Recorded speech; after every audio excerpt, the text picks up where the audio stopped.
Hi hello ಎಲ್ರಿಗೂ ನಮಸ್ಕಾರ. ಸುಮನ್ ಟಿವಿಯ ಈ ವಿಶೇಷ ಸೆಗ್ಮೆಂಟ್ಗೆ ಪ್ರೀತಿಯ ಸ್ವಾಗತ. ನಾನು ಪೂಜಾ ಶಿವಕುಮಾರ್.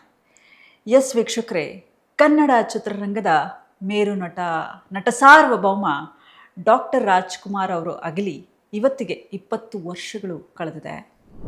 ಆದರೆ ಅದೆಷ್ಟೇ ವರ್ಷಗಳು ಉರುಳಿ ಹೋದರೂ ಕೂಡ ಡಾಕ್ಟರ್ ರಾಜ್ಕುಮಾರ್ ಅವರ ಮೇಲೆ ಪ್ರೀತಿ ಆಗಿರ್ಬೋದು, ಅಭಿಮಾನ ಆಗಿರ್ಬೋದು, ಅದು ಯಾವುದು ಕೂಡ ಇಂದಿಗೂ ಕಡಿಮೆ ಆಗಿಲ್ಲ. ಈಗಲೂ ಕೂಡ ಅವರನ್ನು ನಾವು ದೇವರ ಥರ ಆರಾಧನೆ ಮಾಡ್ತೀವಿ, ದೇವರ ಥರ ಪೂಜಿಸ್ತೀವಿ. ಅದೆಷ್ಟೋ ಅಭಿಮಾನಿಗಳ ಬಳಗವನ್ನು ಅವರು ಸಂಪಾದನೆ ಮಾಡಿದ್ದಾರೆ. ಜೊತೆಗೆ ಇನ್ನೊಂದು ವಿಚಾರ ಏನಪ್ಪ ಅಂತ ಅಂದರೆ, ಡಾಕ್ಟರ್ ರಾಜ್ಕುಮಾರ್ ಅವರಿಗೆ ಆ ಒಂದು ಆಸೆ ಇತ್ತಂತೆ. ಆದರೆ ಕೊನೆ ದಿನದವರೆಗೂ ಕೂಡ ಆ ಆಸೆ ಈಡೇರಲೇ ಇಲ್ವಂತೆ. ಹಾಗಾದರೆ ಯಾವುದು ಆ ಆಸೆ? ಡಾಕ್ಟರ್ ರಾಜ್ಕುಮಾರ್ ಅವರಿಗೆ ಅಂತಹ ದೊಡ್ಡ ಆಸೆ ಏನಿತ್ತು? ಈ ಒಂದು ಕಾರ್ಯಕ್ರಮದಲ್ಲಿ ಆ ವಿಚಾರವನ್ನು ತಿಳಿಸ್ತಾ ಹೋಗ್ತೀನಿ. ಎಷ್ಟೋ ಸ್ಟಾರ್ ನಟ ನಟಿಯರು ಬಂದರು ರೀ, ಆದರೆ ಡಾಕ್ಟರ್ ರಾಜ್ಕುಮಾರ್ ಅವರ ಹತ್ರ ಮತ್ತೊಬ್ರು ಅವ್ರನ್ನ ಹೋಲಿಕೆ ಮಾಡೋಕ್ಕೂ ಆಗಲ್ಲ ಬಿಡಿ. ಯಾಕಂದರೆ ಡಾಕ್ಟರ್ ರಾಜ್ಕುಮಾರ್ ಅವರ ಸರಳತೆ ಆಗಿರ್ಬೋದು, ಅವರ ವ್ಯಕ್ತಿತ್ವ ಆಗಿರ್ಬೋದು, ಅವರ ನಡವಳಿಕೆ ಆಗಿರ್ಬೋದು, ಅವರ ನಟನೆ ಆಗಿರ್ಬೋದು, ವಾವ್, ಅದನ್ನು ಕೇವಲ ಪದಗಳಲ್ಲಿ ಬಣ್ಣಿಸೋಕೆ ಸಾಧ್ಯನೇ ಇಲ್ಲ ಅನಿಸುತ್ತೆ. ಅಷ್ಟು ಅತ್ಯದ್ಭುತವಾದ ನಟ. ಅದಕ್ಕೆ ಅವರನ್ನು ನಟ ಸಾರ್ವಭೌಮ ಅಂತ ಹೇಳಿ ಕರಿತೀವಿ. ಜೊತೆಗೆ ಎಷ್ಟೋ ಪ್ರಶಸ್ತಿಗಳನ್ನು ತಗೊಂಡಿದ್ದಾರೆ. ಈಗಲೂ ಕೂಡ ಎಷ್ಟೇ ಸ್ಟಾರ್ ನಟ ನಟಿಯರು ಬಂದು ಹೋದರೂ ಕೂಡ ಅವರಿಗೆ ಮ್ಯಾಚ್ ಮಾಡೋಕ್ಕೆ ಸಾಧ್ಯನೇ ಇಲ್ಲ ಅಂತ ಹೇಳ್ಬೋದು. ಯಾಕಂದರೆ ಅಂಥ ಒಂದು ನಟ ನಮಗೆ ಮುಂದೆ ಸಿಗ್ತಾರೋ ಇಲ್ವೋ ಅನ್ನೋದು ಕೂಡ ಗೊತ್ತಿಲ್ಲ. ಅವರಿಗೆ ಅವರೇ ಸಾಟಿ ಅಂತ ಹೇಳ್ಬೋದು. ಯಾಕಂದರೆ ಅವರು ಎಷ್ಟೊಂದು ಸಿನಿಮಾಗಳು ಮಾಡಿದ್ದಾರೆ. ಈಗಲೂ ನಾವು ಅವ್ರ ಸಿನಿಮಾಗಳನ್ನು ನೋಡಿದಾಗ ಜೀವನದ ಮೌಲ್ಯಗಳನ್ನು ತಿಳಿಸ್ಕೊಡುತ್ತೆ ಅವರ ಸಿನಿಮಾಗಳು ಏನಿದೆ.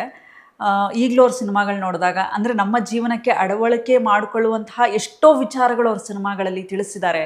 ಎಷ್ಟೋ ಒಳ್ಳೊಳ್ಳೆ ಚಿತ್ರಗಳನ್ನು ನಮ್ಮ ಕನ್ನಡ ಚಿತ್ರರಂಗಕ್ಕೆ ಕೊಟ್ಟಿದ್ದಾರೆ. ಇಂಥ ಒಂದು ನಟ ನಮ್ಮ ಕನ್ನಡ ಚಿತ್ರರಂಗದಲ್ಲಿ ಇರೋದು, ಹೇಳ್ಕೊಳ್ಳೋದು, wow, doctor Rajkumar sir is from Kannada ಚಿತ್ರರಂಗ ಅಂದ್ರೇ ಅದೊಂದೊಂಥರ ಪ್ರೌಡ್ ಫೀಲ್, ಅದೊಂದು ಹೆಮ್ಮೆ.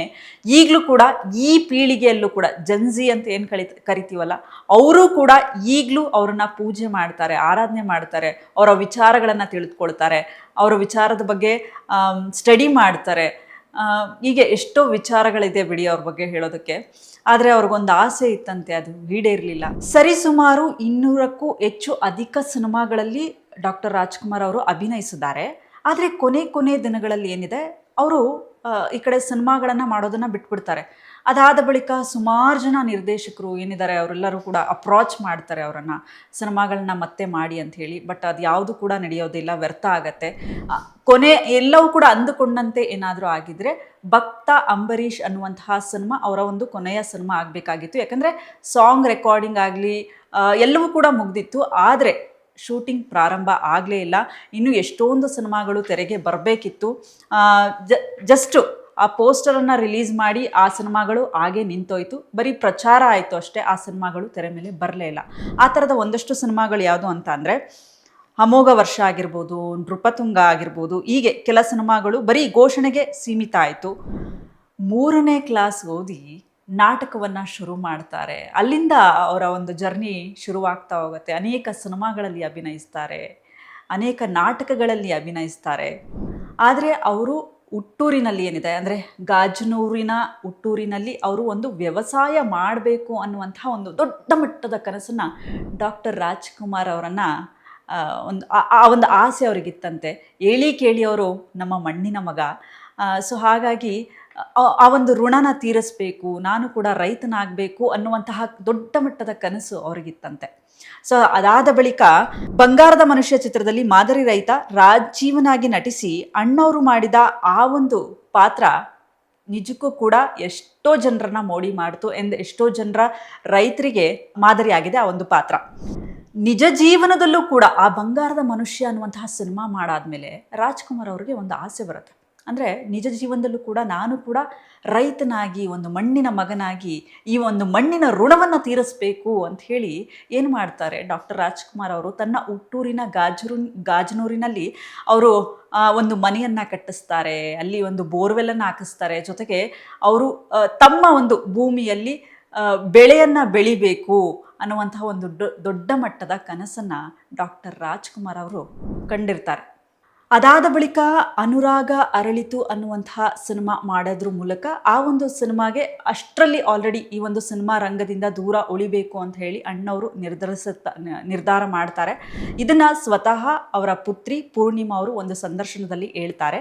ಅಂದರೆ ಕೊನೆ ಒಂದು ಕ್ಷಣಗಳೇನಿದೆ ಅದೆಲ್ಲವನ್ನು ಕೂಡ ಒಂದು ಫ್ಯಾಮಿಲಿ ಜೊತೆಗೆ ಕಳಿಬೇಕು, ಅಂದರೆ ಮಕ್ಕಳು ಮೊಮ್ಮಕ್ಕಳ ಜೊತೆ ಆ ಒಂದು ದಿನಗಳನ್ನು ಕಳಿಬೇಕು ಅನ್ನುವಂತಹ ನಿಟ್ಟಿನಲ್ಲಿ ಅವರು ಈ ಅನುರಾಗ ಅರಳಿತು ಅನ್ನುವಂತಹ ಸಿನಿಮಾ ಮಾಡಾದ್ಮೇಲೆ ಸಿನಿಮಾ ರಂಗದಿಂದ ದೂರ ಉಳಿಬೇಕು ಅನ್ನುವಂತಹ ಒಂದಷ್ಟು ಡಿಸಿಷನ್ ತಗೋತಾರೆ. ಬಟ್ ಆದರೂ ಕೂಡ ಕೆಲವರು ಅವರಿಗೆ ಕೇಳಿ ಅವರಿಗೆ ಅಭಿಮಾನಿಗಳ ಬಳಗ ಜಾಸ್ತಿ ಇತ್ತು. ಹಾಗಾಗಿ ಈವನ್ ಬಹಳಷ್ಟು ಡೈರೆಕ್ಟರ್ಗಳು ಕೂಡ ಬಿಡ್ತಾ ಇರಲಿಲ್ಲ ಅಂತೆ ಅವ್ರನ್ನ, ಇಲ್ಲ ಇದೊಂದು ಸಿನಿಮಾ ಮಾಡಿ ಅಂತ ಹೇಳ್ತಿದ್ರಂತೆ. ಸೊ ಹಾಗಾಗಿ ಅದಾದಮೇಲೂ ಕೂಡ ಆ ಥರ ಡಿಸಿಷನ್ ತಗೊಂಡಾದ್ಮೇಲೂ ಕೂಡ ಅಣ್ಣವರು ಒಂದಷ್ಟು ಒತ್ತಾಯದ ಮೇರೆಗೆ 10 ಸಿನಿಮಾಗಳಲ್ಲಿ ನಟನೆಯನ್ನ ಮಾಡ್ತಾರೆ. ಈವನ್ ಆ ಒಂದು ಸಿನಿಮಾ ಚಿತ್ರೀಕರಣದ ವೇಳೆ ಯಾರೇ ಬಂದರೂ ಕೂಡ, ಯಾರೇ ರೈತರು ಬಂದರೂ ಕೂಡ, ಯಾರೇ ಇವ್ರು ಬಂದರೂ ಕೂಡ ಅವರಿಗೆ ಈ ರೈತರು ಅಂದರೆ ಒಂದು ವಿಶೇಷವಾದ ಪ್ರೀತಿ ಅಣ್ಣವ್ರಿಗಿತ್ತು.